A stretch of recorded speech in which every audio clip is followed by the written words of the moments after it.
गांव में एक दूध वाली रहती थी। वो एक चुड़ैल थी। उसकी असलियत के बारे में किसी को नहीं पता था।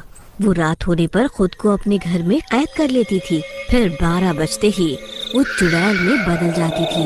वो चुड़ैल अपने घर के सारे दीपक बुझा देती थी ताकि कोई उसे चुड़ैल बना हुआ ना देख ले।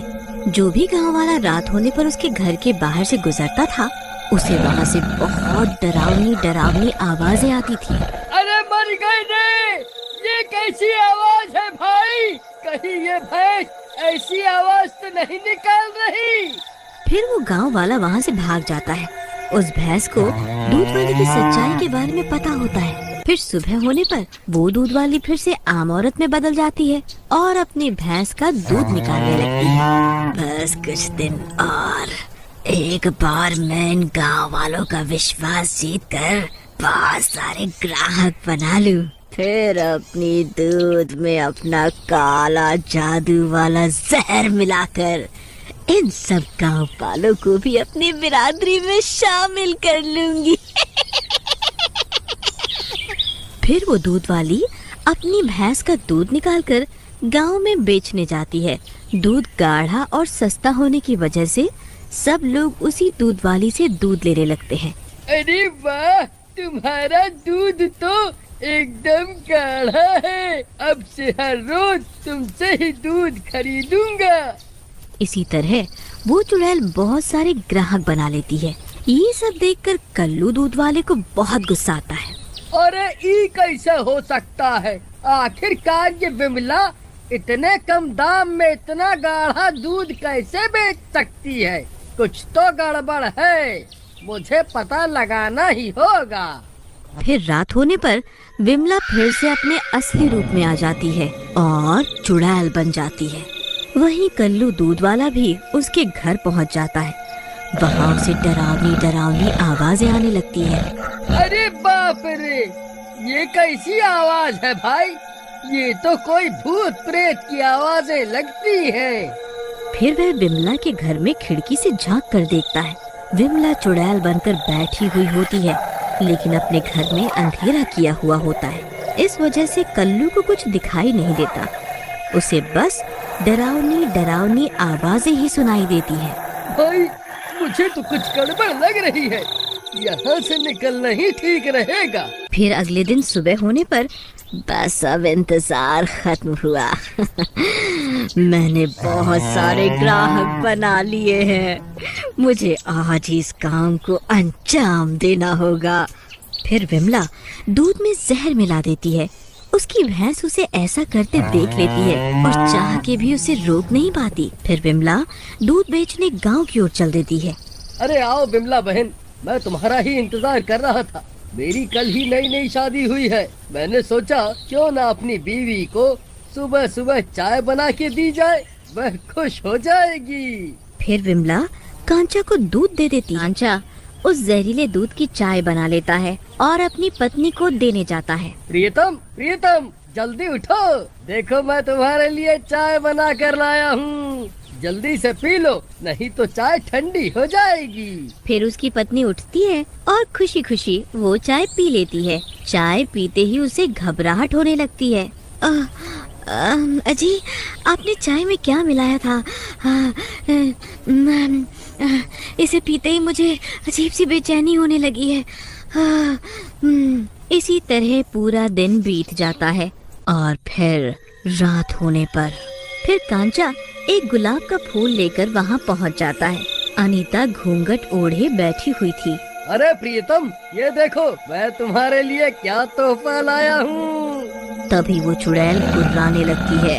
अरे मर गया। अरे प्रियतम, ये कैसा मजाक कर रही हो? कृपा करके मुझे डराओ मत। फिर कांचा डरते डरते उसका घूंघट उठाता है और डर के मारे उसकी हालत खराब हो जाती है।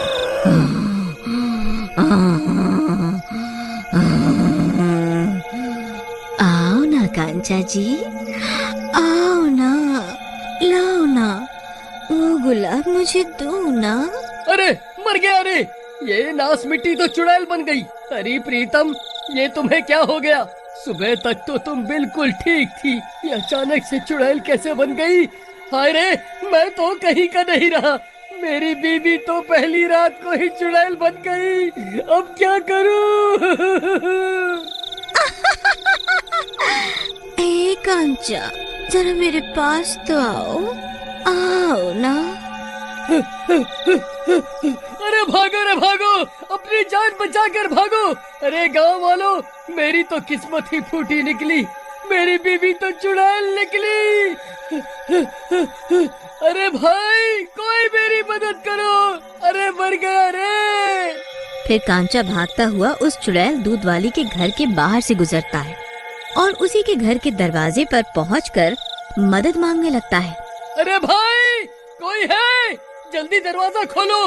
अरे भाई, मेरी मदद करो। अरे दरवाजा खोलो, मेरी पत्नी चुड़ैल बन गई है। अरे मर गया रे।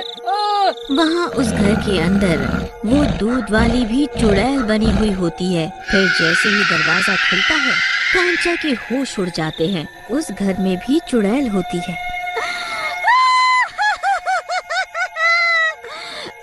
आओ ना। अरे मर गया रे, यहाँ भी चुड़ैल, घर पर भी चुड़ैल। आखिर ये सब क्या हो रहा है? कृपा करके मेरी जान बख्श दो। तभी कल्लू दूध वाला हाथ में मशाल लेकर वहाँ पहुँच जाता है। अरे कांचा भाई, जल्दी से यहाँ आ जाओ। फिर कांचा भागता हुआ जाता है और कल्लू के पीछे जाकर छुप जाता है। अरे कल्लू भाई, आखिर ये सब क्या हो रहा है? वहाँ मेरी पत्नी चुड़ैल बन गई है और यहाँ ये बिमला दूध वाली भी चुड़ैल निकली। आखिर ये सब क्या हो रहा है भाई? भाई, मुझे तो इस दूध वाली पर पहले से ही शक था। इसके घर के बाहर से रोज रात को डरावनी डरावनी आवाजें आती थी। अब क्या करे भाई, ये चुड़ैल हमें जिंदा नहीं छोड़ेगी। इसका मुकाबला कैसे करे? अब तुम दोनों को मेरी असलियत के बारे में पता चल गया है, इसलिए अब मैं तुम दोनों को जिंदा नहीं छोड़ सकती। अब मरने के लिए तैयार हो जाओ। अरे कल्लू भाई, कुछ करो, अब ये चुड़ैल हमें जिंदा नहीं छोड़ेगी। फिर वो चुड़ैल कल्लू और कांचा को हवा में उठा लेती है और अपने घर में बने तहखाने में ले जाकर कैद कर देती है।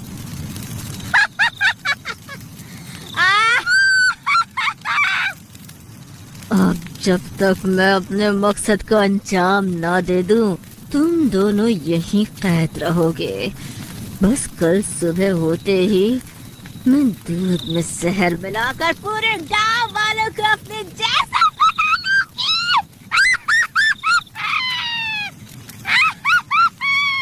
तभी कांचा की पत्नी भी अपने घर से बाहर निकल जाती है और सीधा उस दूध वाली के घर पहुंच जाती है। मालकिन, मैं आपकी गुलाम हूँ, बताइए मेरे लिए क्या आदेश है? आज से आप जैसा कहेंगी मैं वैसा ही करूँगी। इन दोनों को हमारी असलियत के बारे में पता चल चुका है। तुम यहीं रुककर इन दोनों पर नजर रखो। बस एक दिन का इंतजार और फिर ये पूरा गांव हमारी बिरादरी में शामिल हो जाएगा। अरे प्रियतम, इधर देखो ना, मैं तुम्हारा पति हूँ। इतनी जल्दी भूल गई क्या? हाँ राजा जी, आपको कैसे भूल सकती हूँ? आप ही तो मेरे प्रियतम हैं। बस आज रात का इंतजार कर लो, कल सुबह आपको भी चाय पिलाकर अपनी जैसा बना लूंगी। फिर हम दोनों जन्मों जन्मों तक साथ रहेंगे। गाँव में एक बरगद का पेड़ था। आधी रात होने पर कुछ गांव वालों को उस पेड़ की एक डाली पर एक औरत पीठ करके सोती हुई दिखाई देती थी। गांव वाले उसे देखते ही वहां से डर के मारे भाग जाते थे। सभी गांव वालों का मानना था कि वो औरत कोई आम औरत नहीं है, वो एक चुड़ैल है जो पेड़ पर रहती है। उस इलाके में उस चुड़ैल की दहशत बहुत बढ़ गई थी, जिसकी वजह से लोग वहां से अपना घर खाली करके जाने लगे थे। अजी देखिए, सब लोग इस इलाके को खाली करके जा रहे हैं। मुझे लगता है हमें भी यहाँ नहीं रहना चाहिए। अगर किसी दिन वो चुड़ैल पेड़ से नीचे उतर आई तो हमारी लाश भी नहीं मिलेगी। अरे तुम पागल हो गई हो, कोई चुड़ैल उड़ैल नहीं होती, ये सब गांव वालों का वहम है। अजी आपका दिमाग तो खराब नहीं हो गया? बहुत सारे गांव वालों ने अपनी आंखों से उस चुड़ैल को पेड़ पर लेटे हुए देखा है।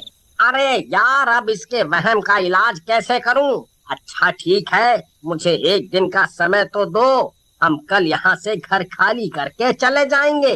फिर रात होने पर उस इलाके में सिर्फ वो दोनों ही बचे होते हैं। बाकी सभी लोग वहाँ से अपना घर खाली करके जा चुके होते हैं। सुषमा खिड़की के पास खड़ी होती है। अजी, मुझे तो बहुत डर लग रहा है जी। देखिए ना, बाहर कितना सन्नाटा है। यहाँ हमारे अलावा और कोई भी नहीं है। कमबख्त सबके सब गांव वाले इस इलाके को छोड़कर भाग गए हैं। अरे कुछ नहीं होगा, तुम डरो मत। मैंने दूसरी जगह पर एक घर किराए पर देख लिया है। हम सुबह होते ही इस जगह को छोड़कर चले जाएंगे। फिर वो दोनों सोने लगते हैं। तभी कुत्ते रोना शुरू कर देते हैं। डर के मारे सुषमा की नींद खुल जाती है। अरे मर गए रे, ये कुत्ते इतने क्यों रो रहे हैं? अजी उठिए ना, मुझे बहुत डर लग रहा है। देखिए ना, गली के कुत्ते कितना रो रहे हैं। सब लोग कहते हैं कि कुत्ते चुड़ैल और आत्माओं को देख सकते हैं, तभी वो रोते हैं। अरे यार, तुम भी सुनी सुनाई बातों पर विश्वास करती हो। कुत्ते चुड़ैल को देखकर नहीं, बल्कि भूख लगने की वजह से रोते हैं। चलो सो जाओ। फिर इतना बोलकर बल्लू सोने लगता है, लेकिन सुषमा को नींद नहीं आती। फिर कुछ देर बाद किसी के चीखने की, गुर्राने की आवाज आती है। सुषमा खिड़की के पास जाकर बाहर की ओर देखती है तो उसे पेड़ पर कोई औरत पीठ करके सोती हुई दिखाई देती है। उसकी साड़ी पेड़ से नीचे की ओर लटक रही होती है। उसे देखकर वो बहुत डर जाती है। अजी जल्दी उठिए, देखिए वही हुआ जिस बात का डर था। देखिए वो चुड़ैल पेड़ पर कैसे लेटी है। फिर बल्लू भी खिड़की से झांक कर उस औरत को देखता है। अरे ये तो कोई औरत लगती है। इसी की वजह से सब लोगों को अपना घर छोड़ना पड़ा। मैं अभी जाकर इसकी खबर लेता हूँ। अजी, आपका दिमाग खराब तो नहीं हो गया है जो खुद मौत के मुंह में जाना चाहते हो? अरे कुछ नहीं होगा, ये सिर्फ एक औरत है जो सब गांव वालों को डरा रही है। मैं अभी इसे सबक सिखाता हूँ। फिर बल्लू गुस्से में घर से बाहर निकल जाता है और सीधा उस पेड़ के पास पहुंच जाता है। वहाँ उसे वो औरत दिखाई देती है। उसकी पीठ होने की वजह से बल्लू उसका चेहरा नहीं देख पाता। कौन है तू? और तू इस पेड़ पर क्या कर रही है? तेरी वजह से यहाँ के सब लोगों को अपना अपना घर छोड़कर जाना पड़ा। बस बहुत हो गया।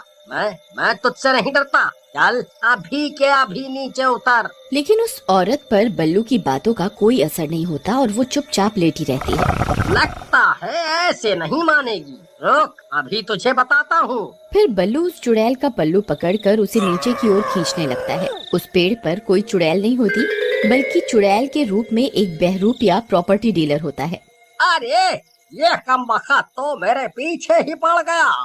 अरे नास मिटे, ये क्या कर रहा है? क्यों मेरे करे कराए पर पानी फेर रहा है? अरे छोड़ दे कमबख्त। अरे छोड़ मेरा पल्लू, छोड़ दे। ए चुड़ैल, आज मैं तुझे नहीं छोड़ूंगा। आज तुझे इस पेड़ से नीचे उतार कर ही रहूंगा। अब क्या करूं? अगर इसे मेरी असलियत के बारे में पता चल गया तो ये पूरे गांव को बता देगा। नहीं, मैं इसे अपनी असलियत के बारे में पता नहीं चलने दे सकता। फिर वो आदमी भी अपनी साड़ी का पल्लू पकड़कर उसे जोर से ऊपर की ओर खींचने लगता है और कुछ ही देर में बल्लू को पेड़ के ऊपर खींच लेता है। पेड़ पर पहुंचकर बल्लू को उस चुड़ैल की असलियत का पता चलता है। अरे तू, ये कैसे हो सकता है? अच्छा, तो तू एक बहरूपिया है जो लोगों को चुड़ैल बनकर डरा रहा था। फिर वो आदमी बल्लू के मुंह पर अपना दुपट्टा फाड़कर बांधता है ताकि बल्लू शोर न मचा सके। दूसरी तरफ बल्लू को पेड़ पर खींचता हुआ देखकर सुषमा डर जाती है। हे भगवान, इस चुड़ैल ने तो इन्हें पेड़ के ऊपर खींच लिया। अब क्या करूं? फिर सुषमा भागती हुई सीधा गांव के सरपंच के पास जाती है और सरपंच को इस घटना के बारे में बताती है। अब तो हद ही हो गई। आज तक उस चुड़ैल ने किसी पर हमला नहीं किया था। अब हमें उस पेड़ का कुछ न कुछ करना ही होगा। फिर सरपंच कुछ गांव वालों को अपने साथ लेकर उस पेड़ की ओर जाता है। देखिए सरपंच जी, ये यहीं खड़े हुए थे, तभी उस चुड़ैल ने इन्हें ऊपर की ओर खींच लिया। फिर सब गांव वाले ऊपर की ओर देखने लगते हैं, लेकिन पेड़ बहुत घना होने की वजह से उन्हें कुछ दिखाई नहीं देता। वहीं ऊपर पेड़ में वो बहरूपिया छुपा हुआ बैठा होता है। उसने बल्लू को पेड़ से बांध रखा होता है। बल्लू चिल्लाने की बहुत कोशिश करता है, लेकिन मुंह पर कपड़ा बंधा होने की वजह से वो किसी को उसकी असलियत नहीं बता पाता। कम बखत, देख तेरी वजह से क्या हो गया। आज तक डर के मारे कोई भी गांव वाला यहाँ आने की हिम्मत नहीं करता है। मेरी तरकीब सही काम कर रही थी। सब गांव वाले ये इलाका छोड़कर जा रहे थे और मैं इन सब की जमीनों को औने पौने दामों में खरीद सकता था, लेकिन तूने सब चौपट कर दिया। अब चुपचाप कहीं बैठा रह, नहीं तो तेरी गर्दन काट कर नीचे फेंक दूंगा। मुझे कुछ ना कुछ करना होगा ताकि ये गांव वाले यहाँ से भाग जाएं। फिर वो बहरूपिया स्पीकर में चुड़ैल की डरावनी आवाजें बजाने लगता है।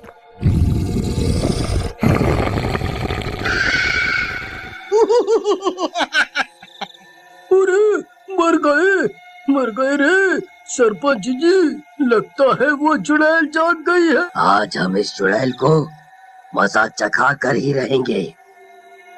भीमा, एक काम करो, इस पेड़ को आग के हवाले कर दो। ना रहेगा बांस, ना बजेगी बांसुरी। अरे मर गए रे, ये कम वक्त गाँव वाले तो इस पेड़ को आग के हवाले करना चाहते हैं। अब क्या करूं? तभी ये सब सुनकर बल्लू छटपटाने लगता है। फिर वो बहरूपिया उसके मुंह से वो कपड़ा हटा देता है। अरे नास मिटे बहरूपिया, आज तू नहीं बचने वाला। आज तेरा पर्दा फाश होकर ही रहेगा। अरे भाई, मेरा पर्दा फाश तो तब करोगे जब जिंदा बचोगे। गाँव वाले इस पेड़ को आग के हवाले करने जा रहे हैं। तभी भीमा पेड़ को आग के हवाले कर देता है। अरे अरे अरे मर गया रे, अरे अरे कमबख्त तो रुक जाओ। अरे अरे अरे मर गया रे। अरे अरे गाँव वालों रुक जाओ, यहाँ कोई चुड़ैल नहीं है। मैं तो सिर्फ चुड़ैल बनने का नाटक कर रहा था ताकि इनकी जमीनें कम दामों में खरीद सकूं। अरे मर गया ये। अरे अरे नास मिटो, जल्दी ये आग बुझाओ, नहीं तो हम नहीं बचने वाले। अरे अरे मर गया रे। उन दोनों की आवाजें सुनकर गांव वाले हैरान हो जाते हैं। अरे सरपंच जी, ये चुड़ैल की आवाज को क्या हो गया? ये अचानक से मर्द की आवाज कैसे निकालने लग गई है? सरपंच जी, ये इन्हीं की आवाज है, ये जिंदा है, जल्दी कुछ कीजिए ना। भीमा, यहाँ जरूर कुछ गड़बड़ है, जल्दी से इस आग को बुझाओ, हमें इस आग को रोकना होगा। फिर गांव वाले बल्लू के घर से पानी की बाल्टियां भर भर कर लाते हैं और पेड़ की आग को बुझाने लगते हैं। कुछ ही देर में वो आग पर काबू पा लेते हैं। फिर बल्लू और वो बहरूपिया पेड़ से नीचे की ओर कूद जाते हैं और बहरूपिया को चुड़ैल के रूप में देखकर सब हैरान रह जाते हैं। वालों, मुझे माफ कर दो, मैं लालच में आ गया था और यहाँ के लोगों को चुड़ैल का डर दिखाकर उनकी जमीनों को कम दामों में खरीदना चाहता था। मुझे माफ कर दो। फिर सरपंच उसे पुलिस के हवाले कर देता है और सब गांव वाले वापस अपने अपने घरों की ओर लौट आते हैं।